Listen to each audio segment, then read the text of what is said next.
जय हिंद दोस्तों, मैं विकास आप सभी का स्वागत करता हूं हिस्ट्री विद विकास के यूट्यूब चैनल पर। आई होप कि आप सभी अच्छे होंगे और आप सभी की तैयारियां अच्छी चल रही होगी। इससे पहले जो हमारी क्लास हुई थी वो हुई थी ट्रांस हिमालय को लेकर हुई थी, जियोग्राफी की क्लास थी।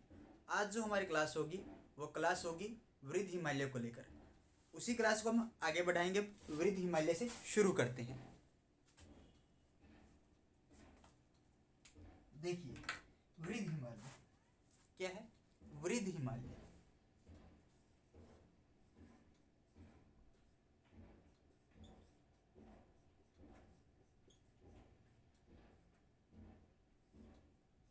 वृद्ध हिमालय वृद्ध हिमालय की अगर मैं बात करूं तो ये हिमालय की ही श्रेणियों का एक भाग है।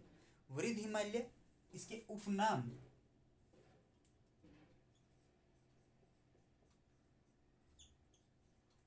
की अगर मैं बात करूं तो इसे महान हिमालय कहा जाता है।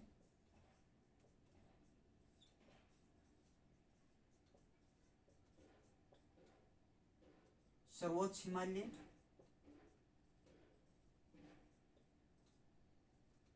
हिमाद्री हिमालय, हिमाद्री हिमालय से कहा जाता है। ये हिमालय की सब सर्वोच्च और दुर्गम श्रेणियों में से सबसे दुर्गम श्रेणी है। सबसे सर्वोच्च व दुर्गम श्रेणी, ठीक है। इसका विस्तार, इसकी लंबाई और इसकी जो ऊंचाई है, औसत ऊंचाई, देखो औसत ऊंचाई होगी, औसतन ऊंचाई, ये औसतन होगी, ठीक है। औसत ऊंचाई जो रहती है इसकी, ये रहती है 6100 मीटर। 6100 मीटर इसकी औसत ऊंचाई रहती है। इसका विस्तार जो रहता है वो रहता है नंगा पर्वत से नामचा पर्वत तक। नामचा जो आपका अरुणाचल प्रदेश में है, ठीक है। नामचा पर्वत तक इसकी विस्तार रहता है, ठीक है। और औसतन ऊंचाई 6100 मीटर है, सबसे दुर्गम श्रेणी है। हर समय हिमच्छादित रहता है। क्या रहता है? हिमच्छादित रहता है। क्या रहता है? हिमच्छादित, यानी हर समय यहाँ पर क्या रहती है? बर्फ जमी रहती है, हिमच्छादित रहता है। और यहाँ पर इसकी जो विश्व की सबसे ऊंची चोटी है माउंट एवरेस्ट, वो वृद्ध हिमालय का ही भाग है। माउंट एवरेस्ट इसका भाग है। विश्व की सबसे ऊंची चोटी है, विश्व की सबसे ऊंची चोटी, ठीक है। तिब्बत के अंदर, तिब्बत भाषा में इसे क्या कहा जाता है? तिब्बत भाषा में से चोमोलुग्मा कहते हैं। क्या कहते हैं? चोमोलुग्मा कहा जाता है, जिसका अर्थ होता है पर्वतों की रानी।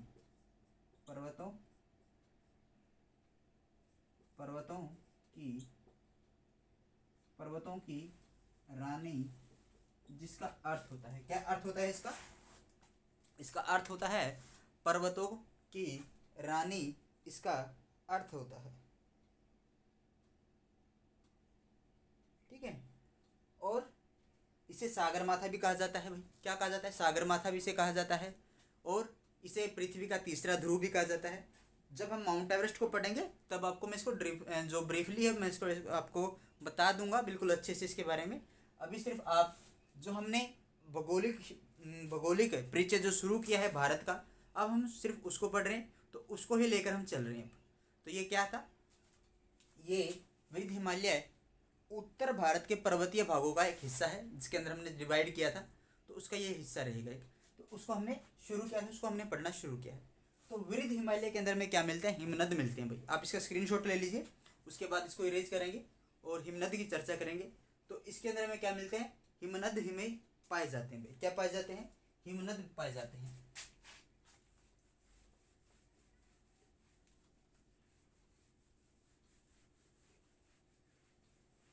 क्या पाए जाते हैं हमें? हिमनद पाए जाते हैं भाई हमें।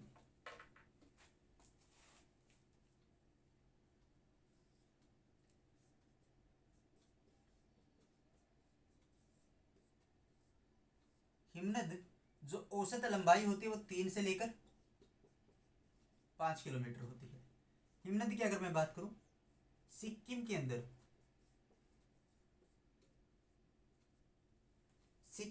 एक हिमनद रहता है सिक्किम में, जेमू हिमनद। क्या है? जेमू हिमनद, और उसकी लंबाई 20 किलोमीटर है। ठीक है, सिक्किम हो गया। इसी प्रकार कुमायूं हिमालय, मिलाम, क्या है? मिलाम हिमनद यहाँ पर पाया जाता है। गंगोत्री यमुनोत्री हमें यहीं पर मिलती है। क्या मिलती है? गंगोत्री यमुनोत्री हमें यहीं पर देखने को मिलती है। ठीक है, क्या मिलती है? गंगोत्री और यमुनोत्री हिमनद, गंगोत्री व यमुनोत्री हिमनद। वृद्ध हिमालय को गंगा व यमुना का उद्गम स्थल कहा जाता है। उद्गम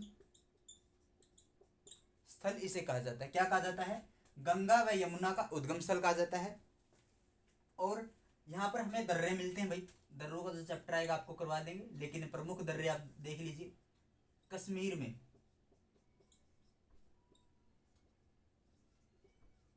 बुर्जिल और बुर्जिल व कौन सा दर्रा? बुर्जिल व जोजिला दर्रा। बुर्जिल व जोजिला दर्रा, बुर्जिल व जोजिला दर्रा यहाँ पर पाया जाता है। बुर्जिल व जोजिला दर्रा, बुर्जिल व जोजिला दर्रा हमें कश्मीर के अंदर देखने को मिलता है। और यहाँ पर हमें क्या देखने को मिलता है भाई? हमें यहाँ पर इसकी महत्वपूर्ण चोटियाँ देखने को मिलती हैं। तो महत्वपूर्ण चोटियों की अगर मैं चर्चा करूँ, इसको इरेज कर देते हैं, उसके बाद इसकी चोटियों की चर्चा करेंगे। बिल्कुल, जहाँ से क्वेश्चन बनता है हमारे पास। ठीक है, चोटियों से क्वेश्चन बनता है हमारे पास, चोटियों से भी हमारे पास क्वेश्चन बनता है। ठीक है, चोटियाँ।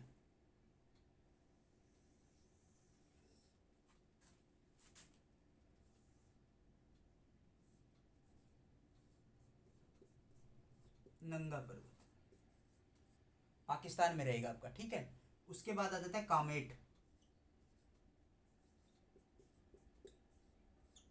फिर आ जाता है आपका नंदा।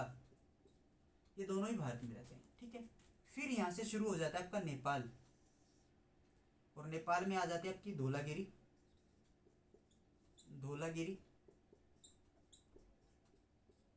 ठीक है, धौलागिरी के बाद आ जाते हैं अन्नपूर्णा,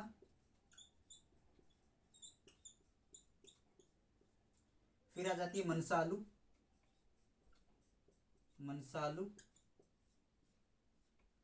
फिर आ जाती है गौरीशंकर,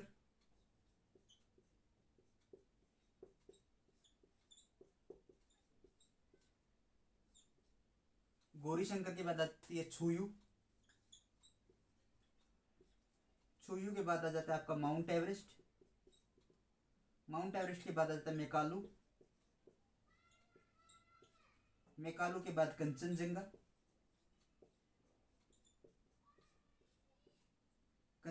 के बाद आपका आ जाता है नामचा पर्वत, अरुणाचल प्रदेश में रहता है। ठीक है, तो ये इसकी चोटियों का क्रम है भाई। यहाँ से क्वेश्चन बनता ही बनता है, तो आप थोड़ा सा ध्यान से पढ़ो, देखो याद हो जाएगा, ज़्यादा मुश्किल नहीं है। नंगा पर्वत, कामेट, नंदा देवी। ठीक है, नंदा पर्वत। उसके बाद ये तो रहता है आपका नेपाल, यहाँ तक का हिस्सा रहेगा आपका नेपाल में। ठीक है, नेपाल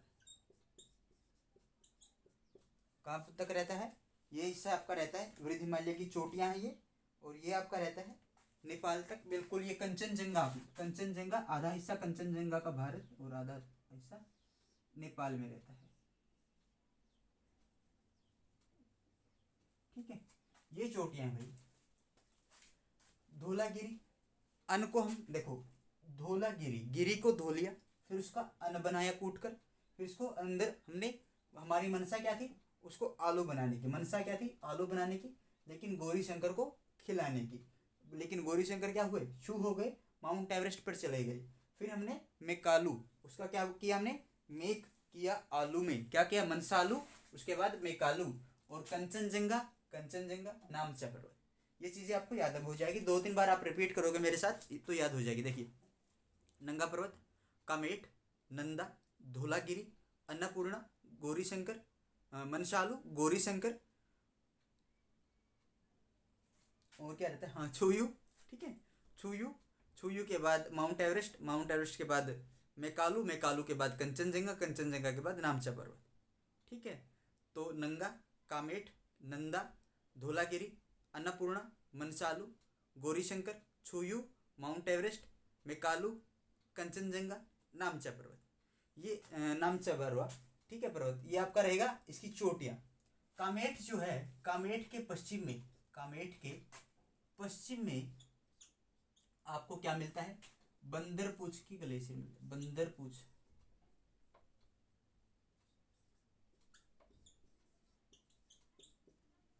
बद्रीनाथ, केदारनाथ, गंगोत्री, यमुनोत्री, त्रिशूल, ये सभी कहां पर है, कामेट के पश्चिम भाग में। कहां पर है, कामेट के पश्चिमी भाग में है। ठीक है, क्लियर हुआ। आप इसका स्क्रीनशॉट ले लीजिए। उसके बाद हम आगे डिस्कस करेंगे किसे, लघु हिमालय को। किसे डिस्कस करेंगे, लघु हिमालय को डिस्कस करेंगे। और लघु हिमालय आपका प्रमुख हिमालय रहेगा। और ये ज़्यादातर यहाँ पर क्या है, हमें पर्यटन स्थल देखने को मिलते हैं। आप जाते हो ना मंसूरी, शिमला, कुल्लू मनाली, और भी जैसे डलहौजी हो गया, ठीक है, रानीखेत हो गया, ये सभी चीज़ें कहाँ पर देखने को मिलती है, लघु हिमालय में देखने को मिलती है। तो इसको इरेज कर देते हैं। आई होप कि आपने स्क्रीनशॉट इसका ले लिया होगा।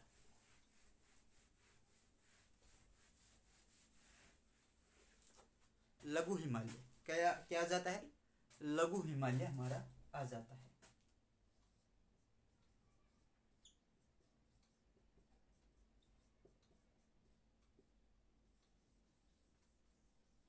लघु हिमालय, इसकी औसतन ऊंचाई,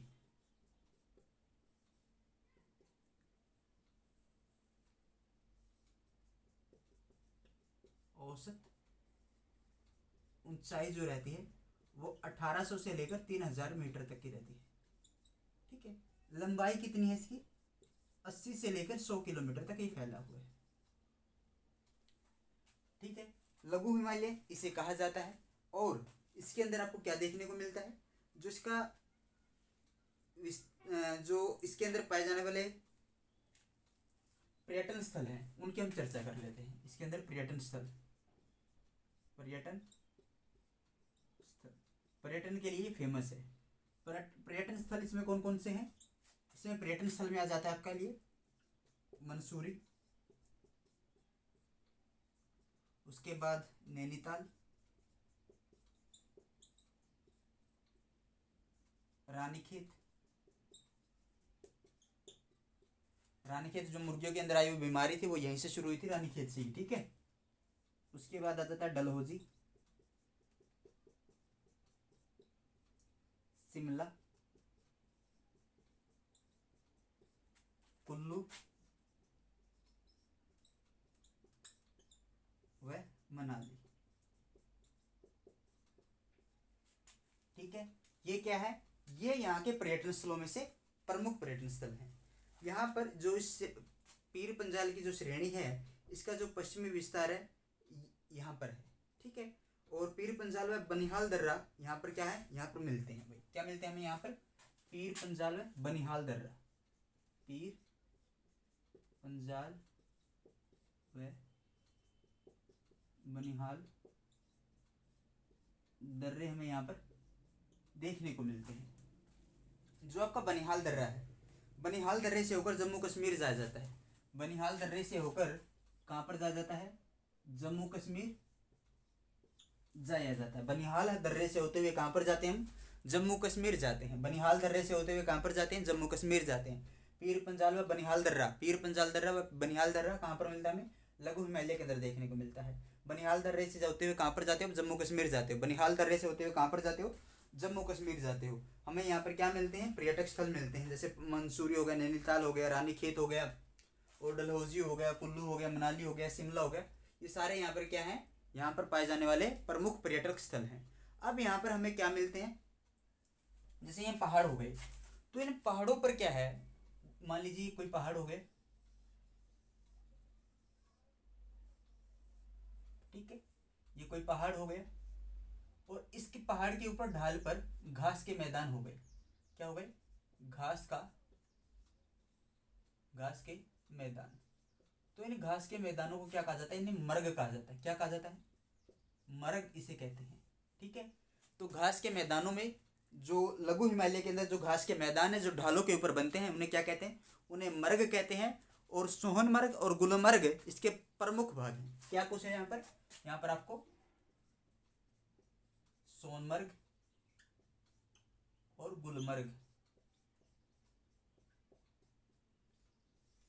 यहाँ पर हमें देखने को मिलते हैं। सोनमर्ग और गुलमर्ग हमें यहाँ पर देखने को मिलते हैं, ठीक है। लघु हिमालय के ये भाग रहते हैं। अब इसी ढाल को उत्तराखंड के अंदर, जैसे जो ये घास के मैदान है, इनको गुलमर्ग और सोनमर्ग मर्ग कहा जाता है। और उत्तराखंड में इन्हें क्या कहा जाता है? उत्तराखंड में बुग्याल या प्यार कहते हैं। बुग्याल या प्यार इन्हें उत्तराखंड में कहा जाता है।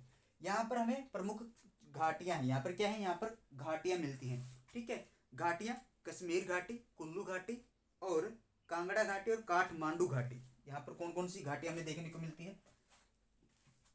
इस हिस्से को इरेज कर देते, ठीक है।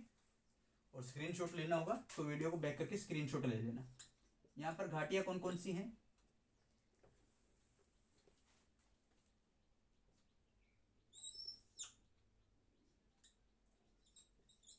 कश्मीर घाटी,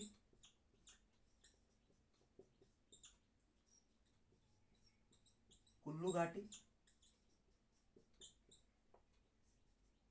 कांगड़ा घाटी, ठीक है।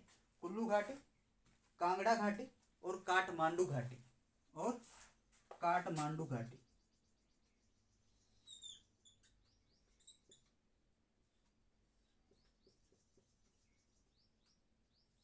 काठमांडू घाटी हमें यहाँ पर मिलती है। तो ये था आपका लघु हिमालय। और उसके बाद हम शुरुआत करेंगे शिवालिक की। तो आप इसका स्क्रीनशॉट ले सकते हो और कमेंट करके मुझे बताना आपको वीडियो कैसे लगी। अगर आपको वीडियो अच्छी लगती है तो आप वीडियो के नीचे अच्छे से कमेंट कर सकते हो। अगर आप कोई सुझाव देना चाहते हो तो वो भी सुझाव दे सकते हो। अगर आपको वीडियोज़ अच्छी लग रही है तो आप वीडियो को लाइक कीजिए, चैनल को सब्सक्राइब कीजिए, और मिलते हैं फिर एक नई क्लास के साथ। तब तक नए तथ्यों के साथ। तब तक के लिए जय हिंद, जय भारत।